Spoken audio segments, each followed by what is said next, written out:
여러분 혹시 브루스 올마이티라는 영화를 아십니까?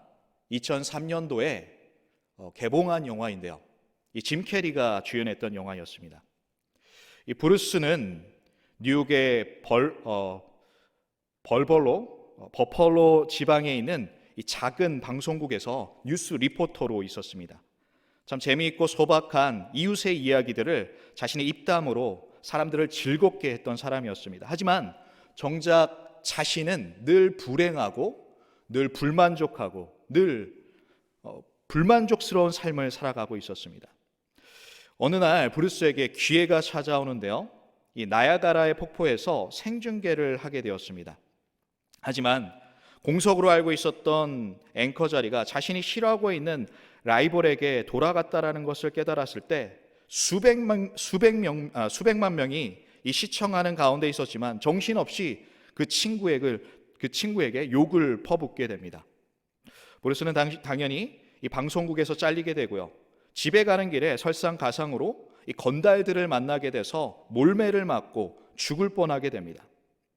이제 브루스가 너무나 화가 나서 하늘을 바라보며 이 손가락질하면서 아니 나의 모든 불행이 하나님 때문에 그렇습니다 라고 외치는 것입니다. 원망하는 것입니다.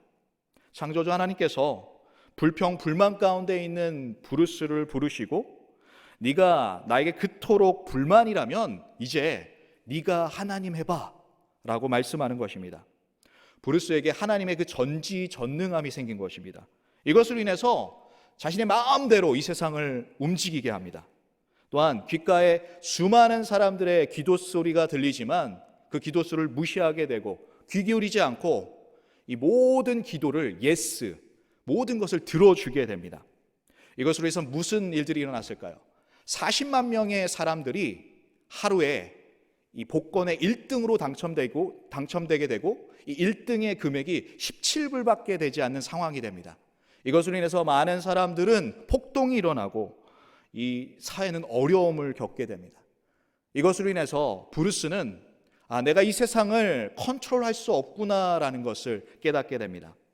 오늘 말씀을 보면 마치 브루스와 같이 하나님의 방식을 이해하지 못한다라고 불만하고 있는 욥의 모습 가운데 하나님께서는 그렇다면 너와 내가 역할을 바꿔보는 게 어떻겠느냐라고 제안하고 계십니다.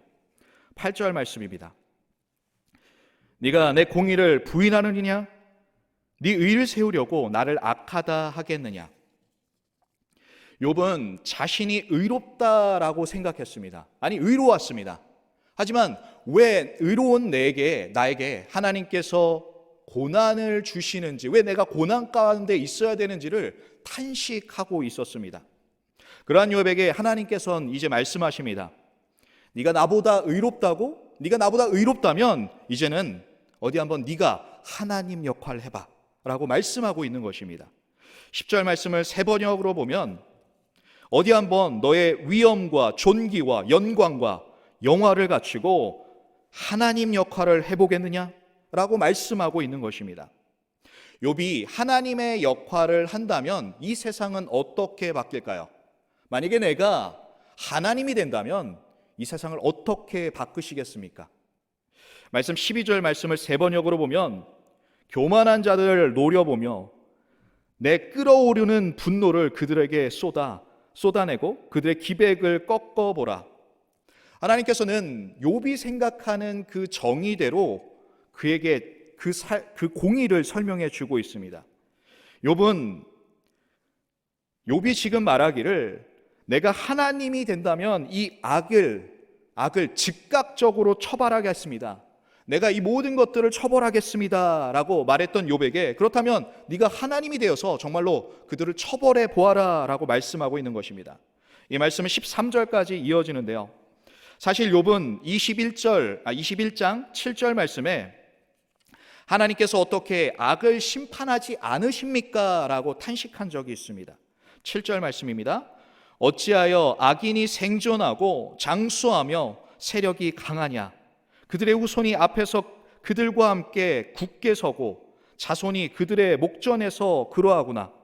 그들의 집이 평안하여 두려움이 없고 하나님의 매가 그들 위에 임하지 않는다라고 탄식했습니다. 욥과 같이 이 악을 즉각적으로 심판한다면 하나님의 진정한 정의와 공의가 이루어질 수 있을까요? 욥의 요구대로 이 죄인들을 즉각적으로 참혹하게 심판하게 된다면 이 세상에 남을 사람들은 아무도 없습니다. 이미 하나님께서는 노아의 방주의 사건을 통해 이 홍수가 끝나고 나서 하나님께서는 이렇게 말씀하셨습니다. 다시는 사람으로 인해서 이 땅을 저주하지 않겠다라고 말씀하셨습니다. 이 창세기 8장 21절 말씀을 보면 내가 다시는 사람으로 말미암아 땅을 저주하지 아니하리니 이는 사람의 마음이 계획하는 바가 어려서부터 악함이라. 내가 전에는 행한 것 같이 모든 생물이 다시 멸하지 않을 것이다 라고 약속하고 계십니다. 창세기 9장 13절 말씀을 보면 그 약속으로 내가 내 무지개를 구름 속에 두었나니 이것이 너와 세상 사이에 언약의 증거가 될 거라고 약속하셨습니다. 아무리 인간이 악한 죄를 질지라도 하나님께서는 그 최후의 심판을 종말의 때에 두고 계십니다. 이후에 비춰지는 하나님의 모습은 어떠할까요? 하나님의 모습은 자비로우시며 인자하신 하나님의 모습이십니다. 출애굽기 34장 6절 말씀을 보면 여호와께서 그들 앞에서 지나가시며 선포하시되 여호와라 여호와라 자비롭고 지혜롭고 노하기를 더디하고 인자와 진실이 많은 하나님이라. 이스라엘 백성들이 이제 출애굽을 하고 하나님께서 십계명을 주셨을 때 이 산 아래, 이 시내 산 아래에서는 우상 숭배가 이루어졌습니다. 그것으로 인해서 이 모세는 이 십계명을 깨버리게 됩니다. 그리고 다시 한번 오늘 말씀 출애굽기 34장 6절 말씀처럼 다시 하나님께서 십계명을 주실 때 하나님은 인자하시고 노하기를 더디하시는 하나님이라고 말씀하고 계십니다. 우리가 성경을 찾아보면 이러한 말씀을 계속해서 찾아볼 수 있다는 것을 볼 수 있습니다. 이사야 1장 9절 말씀을 보면 만군의 여호와께서 우리를 위해서 생존자를 조금 남겨두지 아니하셨더라면 우리가 소돔과 고모라와 같이 멸망했을 거다라고 말씀하고 있습니다. 하나님께서는 이스라엘 백성이 악을 행할지라도 그들을 소돔과 고모라처럼 완전히 멸하시는 것이 아니라 생존케 하셨습니다. 하나님의 공의를 의심하고 원망하고 그렇게 살아라라고 성경은 말하고 있지 않습니다. 오히려 그분의 경륜, 운행하심을 신뢰하며 믿으며 살아가라고 말씀하고 있습니다. 그렇다면 처음에 하나님께서 욥에게 제안하신 것처럼 욥의 정의로움으로 하나님 역할을 한다면 어떻게 될까요? 세상은 어떻게 될까요?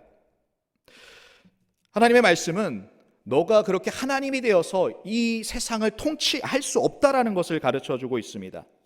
14절 말씀을 세 번역으로 보면 하나님께서는 네가 즉각적으로 처벌하려고 하는 그 악인들을 한번 처벌해 보아라. 네가 처벌할 수 있으면 나는 너를 찬양하고 내가 승리하였다는 것을 내가 인정하겠다라고 말씀하십니다. 이 말씀은 욥은 또한 우리는 아무런 능력이 없다라는 것을 가르쳐주고 있습니다. 반대로 인간은 하나님의 승리 앞에 하나님을 찬양할 수밖에 없는 존재라는 것을 가르쳐줍니다. 하나님께서는 이런 말씀을 끝내시고 나서 이 베헤못이라는 동물을 말씀하고 있습니다. 15절 말씀을 보면 그 또한 하나님께서 창조하셨다라고 말씀하십니다. 베헤못은 구체적으로 많은 의견들이 많은데요. 어떤 학자들은 이것들이 고대 근동에서 가장 중요한 가축으로 여겼던 소와 물소일 것이다 라고 말하고 있고요. 또한 어떤 학자들은 이 말씀에서의 이 생김새와 생활을 보면 하마와 코끼리와 같다라고 말하고 있습니다. 어떤 주석가들은 이제는 멸종된 이 거대한 공룡일 것이다 라고 축축하고, 또 어떤 사람들은 이 신화에 등장하는 하늘 수소 또한 괴물일 것이다 라고 이해하고 있습니다. 우리가 성경을 통해서 베헤못이 무엇이다라고 정확하게 단정할 수는 없습니다.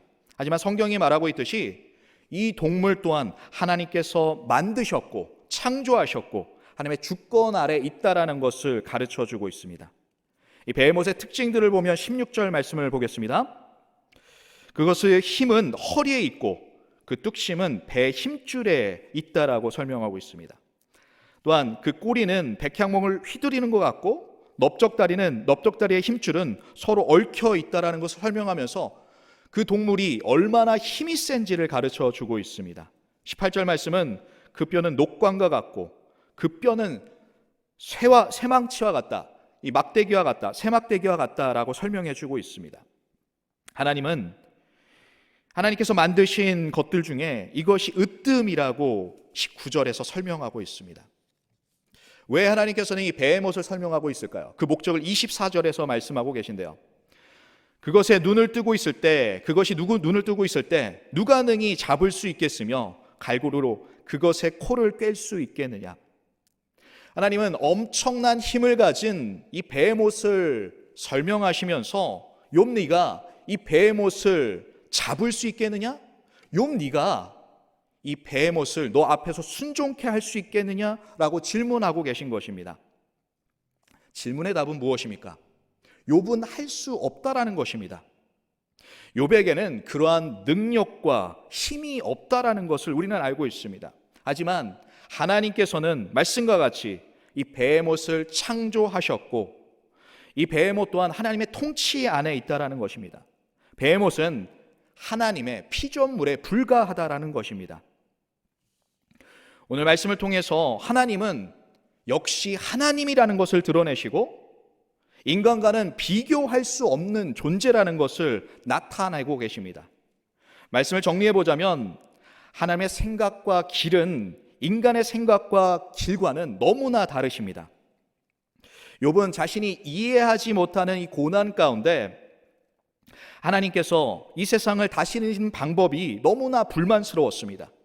욥의 지혜와 논리로는 하나님의 공의가 이상하게만 느껴졌습니다.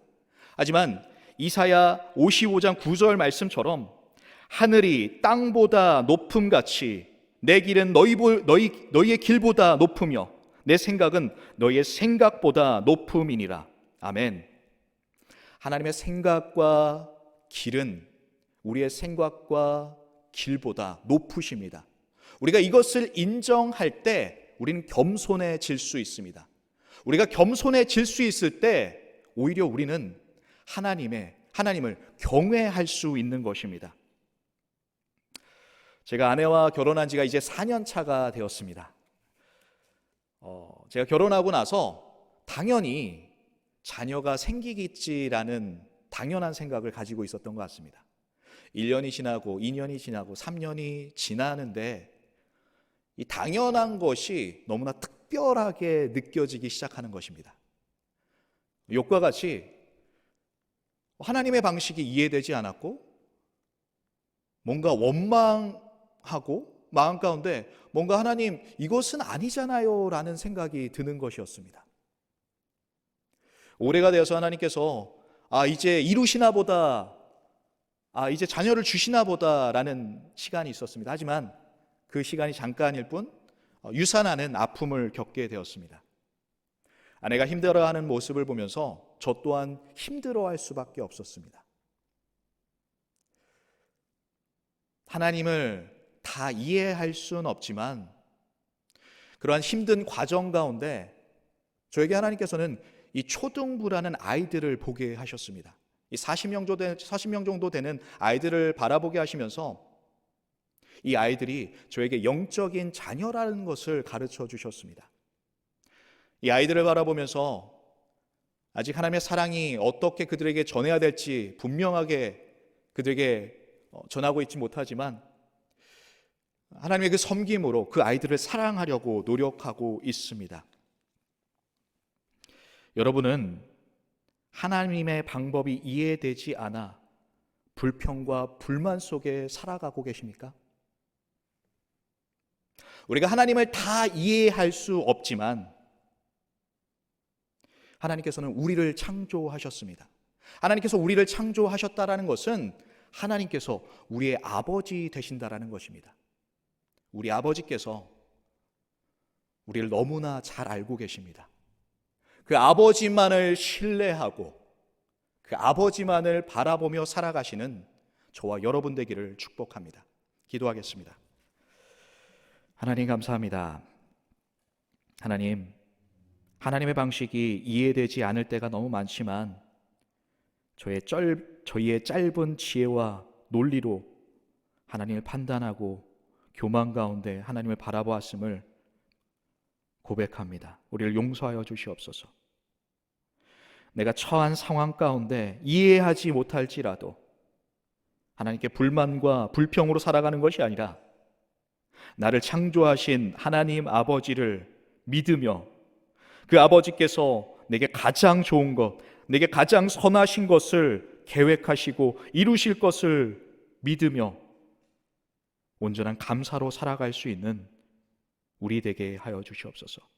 감사하며 예수님의 이름으로 기도하옵나이다.